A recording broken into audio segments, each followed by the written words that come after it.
E aí, galerinha MED, estou de volta aqui, a professora Janaína, professora de Biologia. E aí, agora nós vamos resolver a nossa questão do e-book de Biologia.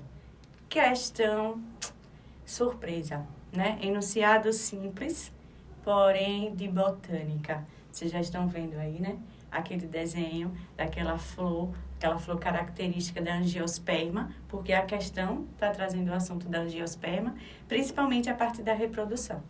E assim, o que mais me chamou a atenção, que é uma questão altamente conteudista, né? Você precisa realmente dar aula de botânica para resolver essa questão. Então, vamos lá para o enunciado. Na angiosperma, além da fertilização da osfera, existe uma segunda fertilização que resulta no tecido triploide. Triploide, 3N. O que o aluno normalmente esquece. Sempre fica naquela ideia de haploide, diploide, mas nas plantas a gente tem esse tecido triploide, que a gente vai falar já sobre ele. Essa segunda fertilização foi importante evolutivamente, pois viabilizou a formação de um tecido di. Então, o que é que a gente precisa lembrar aqui?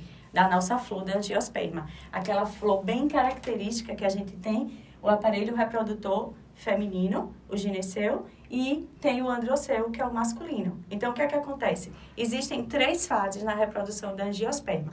A primeira, que seria a polinização, que é a transferência do grão de pólen até o estigma. E aí, eu fiz o desenho aqui mostrando para vocês, né, a antera liberando esse grão de pólen no estigma. E a segunda seria a germinação. O que seria essa germinação? Esses grãos de pólen, eles vão se transformar, e aí você lembra de toda aquela aula de botânica. Aqui a gente só está fazendo alguns comentários para resolver, né, a nossa questão. Então, é vocês lembrarem que o grão de pólen, ele vai se transformar em núcleos espermáticos, que seriam os gametas masculinos. Só que, antes disso, ele forma o tubo polínico, que é uma evolução da angiosperma. Só que lembre, a gimnosperma já trazia esse tipo de evolução.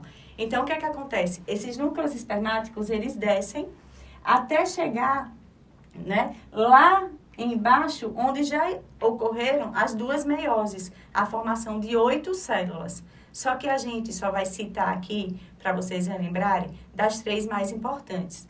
A osfera e os núcleos polares. Então, falei da primeira fase, polinização, a segunda fase, a germinação, e a terceira seria justamente o que a questão está pedindo, a dupla fecundação. Então, a angiosperma, ela apresenta 2 fecundações. A primeira seria justamente a formação de um N do núcleo espermático, mais N, que seria de quem? Da osfera. E aí a gente teria um tecido 2N, que nesse caso não seria tecido, seria o nosso embrião, certo? N da osfera com N do núcleo espermático, embrião, 2N. Se a gente agora junta o outro núcleo espermático mais os 2 N's dos núcleos polares, a gente agora sim vai ter um tecido triploide, que é justamente o que o enunciado está trazendo para a gente. Então, esse tecido aqui, que a gente chama triploide, essa formação triploide, nada mais é do que o endosperma. E o endosperma é ele que vai nutrir. Só que aí tem a pegadinha da letra A, que ele diz assim, nutrir o fruto, jamais. Lembre que ele vai nutrir quem? O embrião. É ele que vai dar nutriente para o embrião. Se vocês observarem nesse desenho que eu fiz, que é justamente após, né, a fecundação dupla, a gente vai ter aqui no meio a semente, vai ter ao redor o endosperma, que vai nutrir o embrião, aqui, que está dentro da semente, e essa parte vermelha que eu fiz vai ser justamente o fruto. De onde vem o fruto? Do ovário desenvolvido. Então, essa parte vermelha seria meu fruto, a minha semente com embrião, e dentro, justamente esse tecido triploide, que seria o tecido de nutrição.